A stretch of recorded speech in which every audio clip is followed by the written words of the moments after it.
Sejam muito bem-vindos ao programa Chimarrão e Informação com Piva. É um programa criado pela Grosseries Speak para debater os principais assuntos da suinocultura global.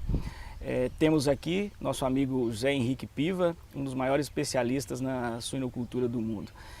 Piva, é sabido que o melhoramento genético tem evoluído muito nos últimos anos, né? E a exemplo do que aconteceu no passado, que teve a introdução dos animais híbridos na suinocultura, que revolucionou o melhoramento genético. O que você vê nos últimos anos que mais tem contribuído para melhorar o desempenho de produção dos animais? Olha, Márcio, a aplicação da genômica talvez tenha sido das ferramentas que tem sido utilizada nos últimos anos, que tem ajudado a avançar ainda mais no progresso genético. Ao longo de todos os anos, dos últimos 50, 60 anos, principalmente, sempre teve uma evolução genética, feita por métodos um pouco mais convencionais. Mas nos últimos anos agora, foram introduzidos principalmente a parte genômica, que isso agrega mais ou menos aí 30 a 35% mais de melhoramento genético com essa tecnologia. Certo. E dentro das áreas aí, né, que a gente conhece, reprodução, recria e terminação, indústria, né, em qual área você acha que o melhoramento genético mais contribuiu, né, para os resultados atuais? Olha, eu acho que é difícil, Márcio, dizer uma especificamente, porque, de uma forma geral, os programas genéticos eles tentam privilegiar, ou eles tentam dar ênfase a todos esses aspectos. Dizer que a parte de recria e terminação teve mais ganhos do que a parte da reprodução, ou dizer que a parte da indústria teve mais ganhos na parte do melhoramento genético, eu acho que é um pouco difícil. Tá? E dá para visualizar muito mais, fica muito mais visível a parte da reprodução, os ganhos na parte da reprodução, tá? Principalmente em termos de nascidos. Tá? Sim. Mas, no geral, os programas de melhoramento genético eles tentam ter um balanço entre as diferentes partes da reprodução, a parte da recria e engorda, que seria principalmente a ganho de peso e conversão, e a parte da indústria, que seria principalmente a qualidade de carne nessa linha. E, lógico, a parte de quantidade de gordura na carcaça. Sim. E agora, aproveitando um pouco da sua experiência, né, e te deixando à vontade para você dar uma opinião pessoal, o que você gostaria que o melhoramento genético focasse um pouco mais para ajudar a gente aí para o futuro? Depende de onde estou trabalhando. Se eu estiver na Ásia, possivelmente é uma coisa. Se eu estiver com um cliente aqui no Brasil, possivelmente é outro. E talvez se eu estiver nos Estados Unidos, uma outra. Tá? Mas como um programa genético global, mundial, ele tem que considerar todos esses países, o importante é fazer um melhoramento genético que ele tenha um maior ganho econômico. Tá? Sim. De nada serve melhorar uma característica se ela não tem um ganho econômico ou algum ganho na parte do bem-estar animal. Sim. Ou em termos também de qualidade de carne. Ok. E a gente tem visto, né, os animais top 10% dentro dos núcleos genéticos com um desempenho fantástico, né? Nascidos totais acima de 22 nos top 10% de algumas linhas, a conversão alimentar menos de 1,65. E o que você vê que a gente vai ter que trabalhar nas granjas, né, a nível de produção comercial, para cada vez aproximar mais esse desempenho zootec que a gente já tem a nível de núcleo, né? Uhum. Márcio, em toda a população tem os animais top, tem os animais medianos e tem os animais inferiores. Na sua pergunta, a primeira coisa para ter esses ganhos, tá? É lógico, nós temos que pensar nas expectativas das pessoas que trabalham na granja, nós temos que pensar na parte de construção. O animal de hoje é um animal diferente do animal de ontem, então não podemos querer trabalhar da mesma forma.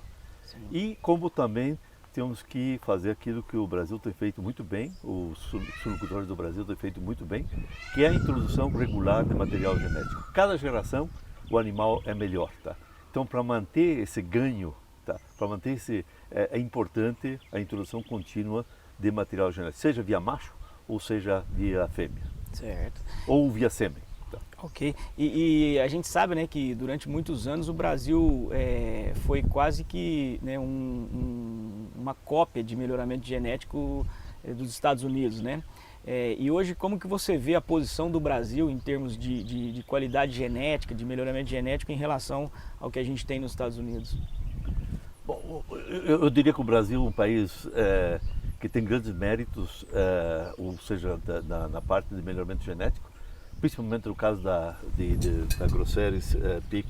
A Grosseries Peak tem feito importações bastante regulares, tá?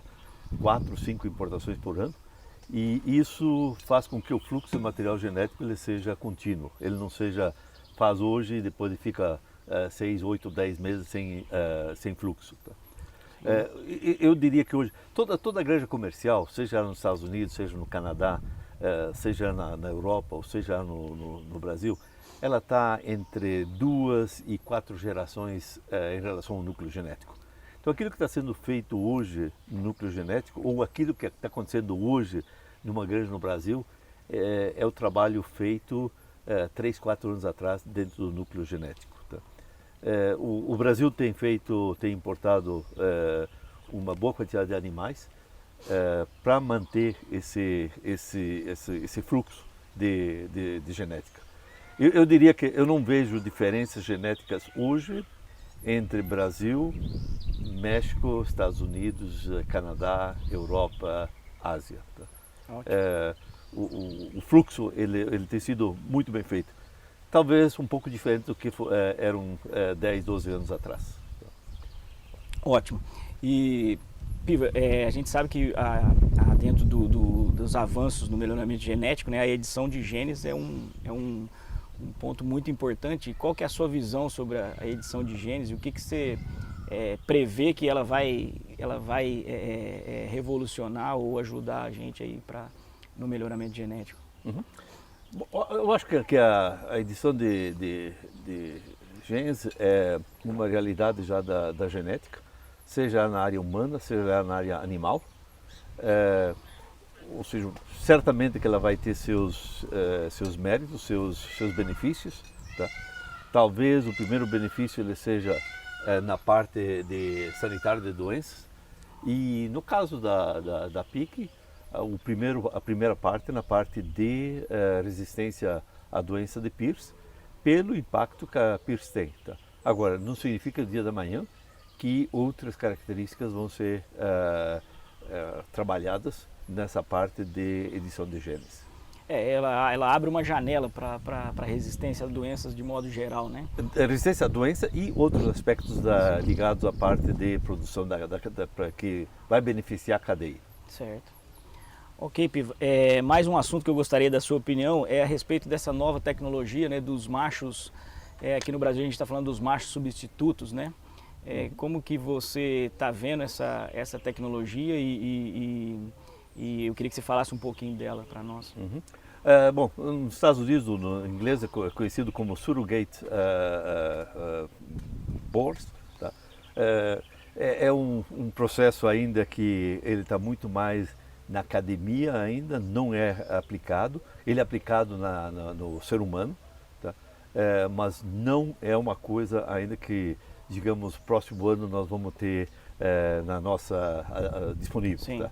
É uma tecnologia que está sendo trabalhada, que seria basicamente transferir células de um macho de alto índice genético para um macho que foram destruídas as células de capacidade de produção de espermatozoides de um macho convencional e que isso daria um upgrade do macho que antes ele era muito, muito inferior. Tá? Eu diria que é uma tecnologia, está sendo trabalhada, tem suas grandes implicações, benefícios, mas ela está digamos, ainda tem um caminho para seguir. Ok. Muito obrigado, Piva. Agradeço por compartilhar o teu conhecimento com a gente, né? E agradeço por ter participado aqui hoje. E muito obrigado a vocês e até o próximo programa. Eu que te agradeço, Márcio. Sempre é um prazer estar aí com toda a equipe da Grosseries e com vocês, suinocultores, discutindo o que é importante para o negócio. Ok. Até a próxima.